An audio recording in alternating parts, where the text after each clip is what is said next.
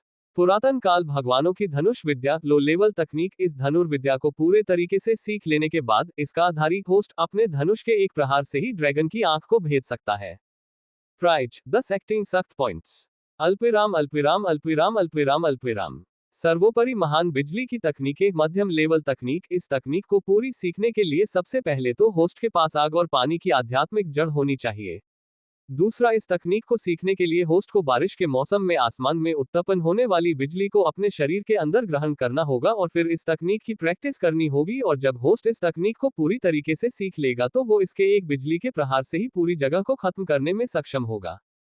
Prize 15 सख्त acting points. अल्पविराम अल्पविराम अल्पविराम अल्पविराम अल्पविराम अल्पविराम अल्पविराम। 9 फॉर्म्स ऑफ ड्रैगन स्ट्रेंथनिंग तकनीक हाई लेवल तकनीक। इस तकनीक के प्रैक्टिस करने से होस्ट की ताकत ड्रैगन के पहले फॉर्म में होस्ट के हमले की ताकत 1 गुना से बढ़ जाएगी। दूसरे फॉर्म में होस्ट के हमले की ताकत 2 गुना बढ़ जाएगी। तीसरे फॉर्म में होस्ट के हमले की ताकत 3 गुना बढ़ जाएगी। चौथी फॉर्म में होस्ट के हमले की ताकत 4 गुना बढ़ जाएगी। अल्पविराम अल्पविराम अल्पविराम। 9th फॉर्म में होस्ट के हमले की ताकत पूरी 9 गुना बढ़ जाएगी और होस्ट इस ताकत से धरती और आसमान की सबसे शुद्ध ऊर्जा का इस्तेमाल करके आध्यात्मिक ऊर्जा से युक्त एक 9 पंजे वाले गोल्डन ड्रैगन किंग को बुला सकता है। प्राइज 20 सख्त एक्टिंग पॉइंट्स। इन सब तकनीकों को पढ़कर राहुल काफी हैरान और एक्साइटेड हो जाता है कि इस सिस्टम में इतनी खतरनाक तकनीकें भी उपलब्ध हो सकती है, और उसका मन तो सभी की सभी तकनीकों को खरीदने का कर रहा था। पर वो इस वक्त अपने गरीब होने की वजह से सिर्फ एक ही तकनीक को खरीद सकता था। पर वो अपने मन ठान लेता है कि वो इन तकनीकों को बाद में जब उसके पास पॉइंट्स होंगे तो जरूर खरीदेगा। पर अभी उसके सामने एक बहुत ही बड़ी प्रॉब्लम ये थी कि वो इनमें से किस तकनीक को खरीदे जो उसके लिए बेस्ट हो सकती है। और इस प्रॉब्लम को सॉल्व करने के लिए वो उन तकनीकों के डिस्क्रिप्शन को फिर से पढ़ने लगता है।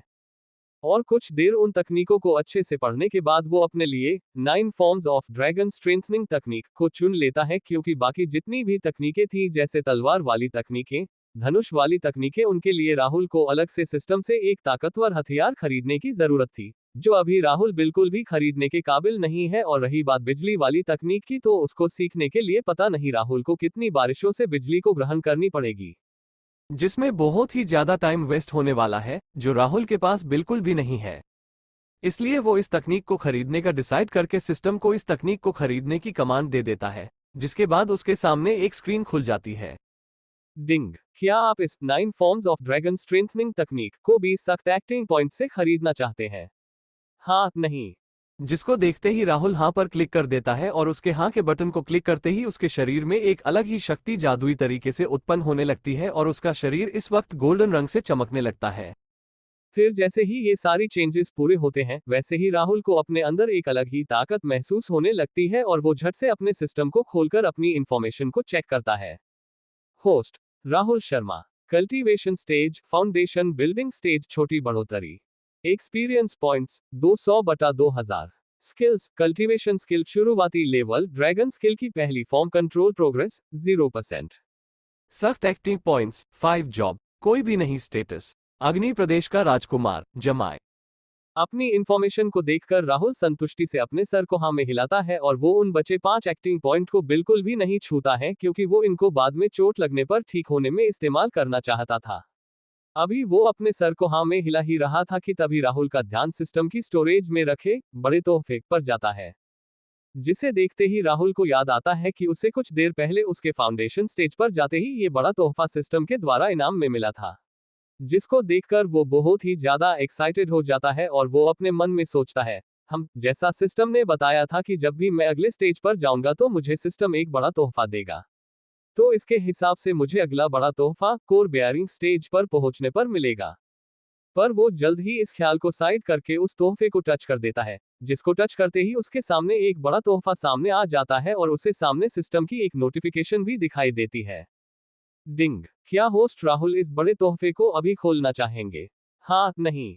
जिसको देखते ही राहुल अपने मन में बोलता है, हम इसमें से क्या निकलेगा, एक खूबसूरत बॉडीगार्ड या एक दिव्य अस्त्र? हाँ, एक स्ट्रांग बूढ़े दादाजी भी निकल सकते हैं जो मुझे मार्शल आर्ट सिखाएंगे, या फिर एक पालतू ड्रैगन भी निकल सकता है जो मेरे इस एडवेंचर में मेरा साथी बनेगा। हम कुछ भी हो सकता है। और इतना सोचने के बाद राहुल बड़ी ही उम्मीद के साथ उस हाँ के बटन को क्लिक करता है, जिससे वो गिफ्ट खुल जाता है और उसमें से बहुत ही तेज अलग अलग रंग की रोशनी निकलने लगती है।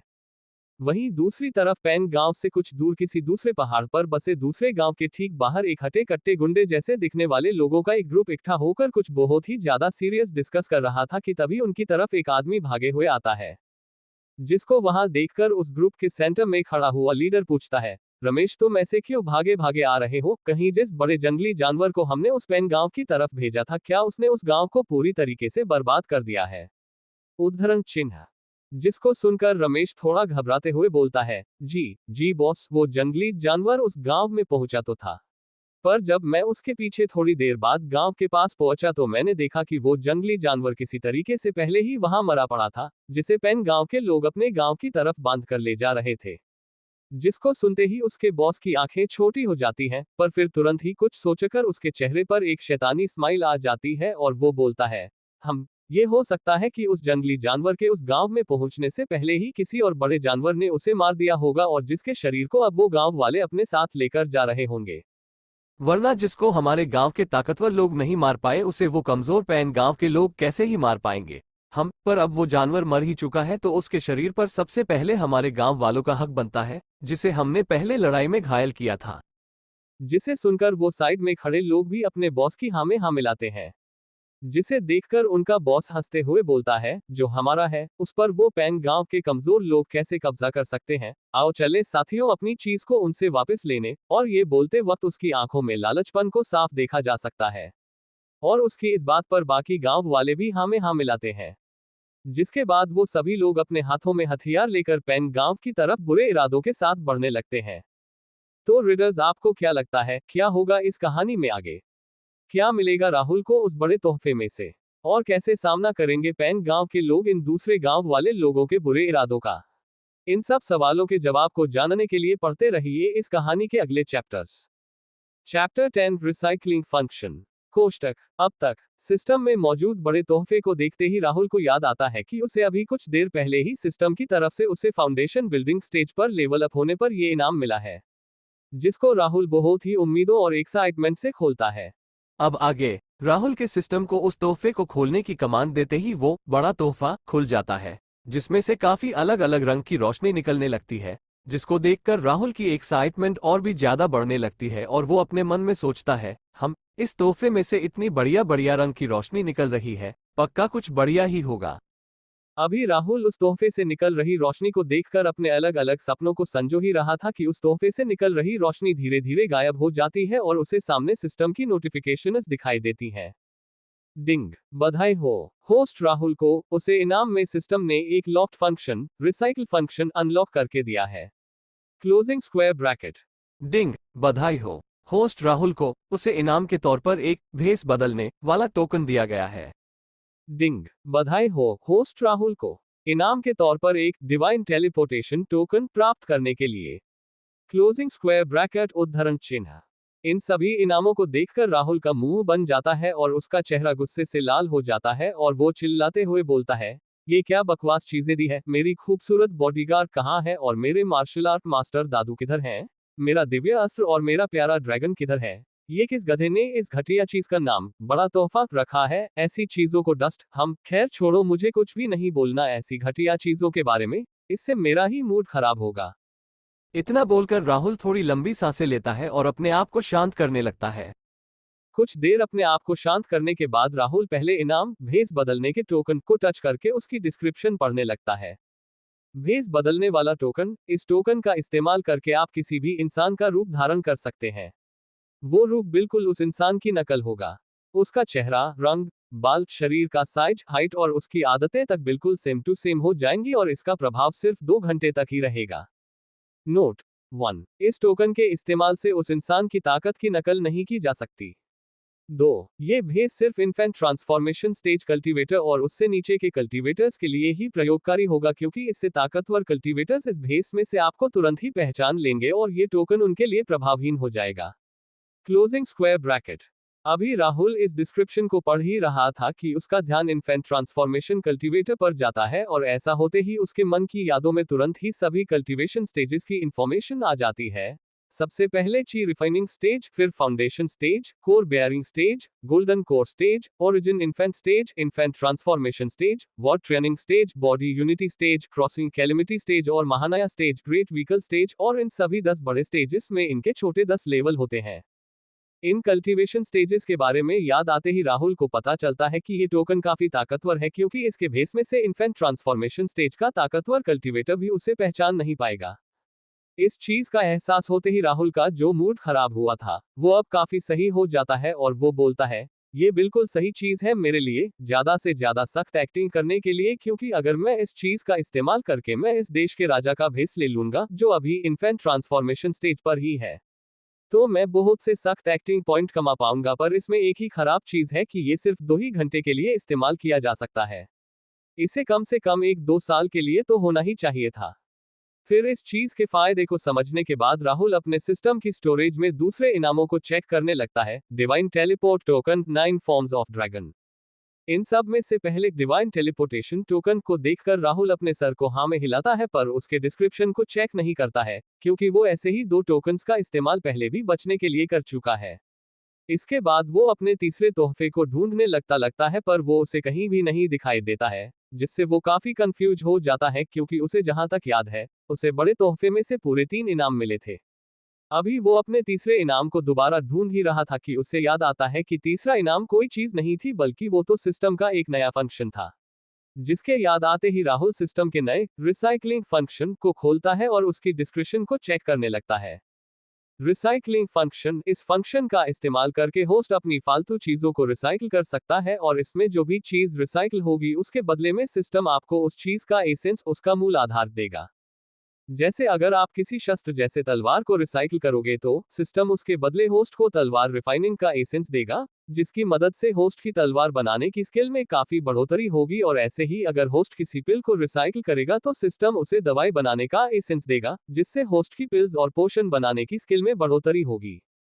और इसी तरीके से होस्ट अगर किसी तकनीक को रिसाइकल करेगा तो उसे स्किल्स रिफाइनिंग एसेंस दिया जाएगा, जिसकी मदद से होस्ट किसी भी तकनीक स्किल्स को जल्दी से मास्टर कर पाएगा। नोट, इन एसेंस के इस्तेमाल से होस्ट की कल्टीवेशन पर कोई भी प्रभाव नहीं पड़ेगा, ये सिर्फ होस्ट की स्किल्स को सुधारने में काम आएंगे। जैसे ही राहुल इस फंक्शन की डिस्क्रिप्शन को पढ़ता है तो उसे ये एहसास होता है कि ये फंक्शन उसके बहुत ही ज्यादा काम का है, क्योंकि अब स्किल्स एसेंस से वो अपनी ड्रैगन वाली तकनीक को बहुत ही जल्द पूरी तरीके से मास्टर कर सकता है। इस चीज के फायदों का एहसास होते ही राहुल बोलता है, ये फंक्शन बिल्कुल सही टाइम पर मिला है मुझको, मैं वैसे भी किसी कूड़े वाले खो मेरा मतलब किसी तरीके को ढूंढ रहा था जिससे मैं उस सेलेस्टियल सेक्ट के खजाने से ज्यादा प्रॉफिट कमा पाऊं, क्योंकि इतनी सारी चीजों का इस्तेमाल तो मैं अकेले वैसे भी नहीं कर सकता हूं। और इतना बोलकर राहुल के चेहरे पर एक स्माइल आ जाती है, क्योंकि वो अब समझ चुका था कि ये फंक्शन उसके आगे बहुत ही ज्यादा काम आने वाला है। इसकी मदद से वो जितनी चाहे उतनी स्किल्स को सीख सकता है। अब सिस्टम के सभी इनामों को देखने के बाद राहुल संतुष्टि के साथ सिस्टम को बंद कर देता है और उसे इस वक्त सेक्ट के सभी खजानों को रिसाइकिल करने की अभी कोई भी जल्दी नहीं थी। सिस्टम को बंद करते ही वो घर के पीछे की नदी में नहाने के लिए चला जाता है, क्योंकि अब उससे दवाइयों की वो स्मेल बिल्कुल भी बर्दाश्त नहीं हो रही थी और वो अपने साथ पलवी की वो लाल सलवार भी धोने के लिए ले जाता है। कुछ देर बाद नहाने और उस सलवार को धोने के बाद और अपनी आध्यात्मिक ऊर्जा से उसे सूखा लेने के बाद राहुल उस घर से बाहर निकलकर पलवी अभी जिस दूसरे घर में रुकी हुई थी उस तरफ जाने लगता है, क्योंकि उसे अपने हाथ में पकड़ी पलवी की वो लाल सलवार उसे वापस करनी थी। अभी राहुल गांव के रास्तों पर चलते हुए पलवी के घर जा ही रहा था कि आसपास के सभी लोग उसे हीरो बुलाकर उसकी तारीफ और उसे देखकर एक स्माइल कर रहे थे, जिसको देखकर राहुल को अपने ऊपर बहुत ही ज्यादा गर्व महसूस हो रहा था। और इस फीलिंग को महसूस करते हुए राहुल उन लोगों को देखकर बोलता है, आगे से किसी भी जंगली जानवर को मारना हो तो आप सब मुझ पर विश्वास कर सकते हैं। और इतना बोलकर राहुल भूलकर अपने उसी हाथ को हवा में हिलाता है जिसमें उसने पल्लवी की उस सलवार को पकड़ा हुआ था, जिसको देखते ही वो गांव वाले पल्लवी की उस लाल सलवार को पहचान लेते हैं और उनके चेहरे पर एक मीनिंग वाली तिरछी मुस्कान आ जाती है, जिसे देखते ही राहुल इस स्माइल का मतलब समझ जाता है और वो तुरंत ही उस हाथ की नीचे कर लेता है और उसका चेहरा शर्म से इस वक्त पूरा लाल हो गया था। और वो अपने मन में बोलता है, ये कितना ज्यादा शर्मनाक है, पर इन सब में एक अच्छी बात है कि ये गांव वाले बहुत ही ज्यादा दयालु और अच्छे हैं, जिन्होंने उसे लड़की के कपड़े चुराने पर उसे पीटा नहीं। वहीं अभी राहुल उसी लाल चेहरे के साथ रास्ते पर आगे चल ही रहा था कि तभी एक छोटा लड़का रास्ते में उसके सामने आकर उसे रोक देता है और उसके हाथ में पकड़ी उस सलवार की तरफ इशारा करके बोलता है, भैया मेरी माँ ने मुझे बताया था कि ये लड़कियों के द्वारा पहने जाने वाला कपड़ा है, पर इसे आपने क्यों पहना था अभी कुछ देर पहले। उद्धरण चिन्ह। उस बच्चे के सवाल को सुनकर राहुल को अब इतनी ज्यादा शर्म आ रही थी कि उसका मन चुल्लू भर पानी में डूबने का कर रहा था।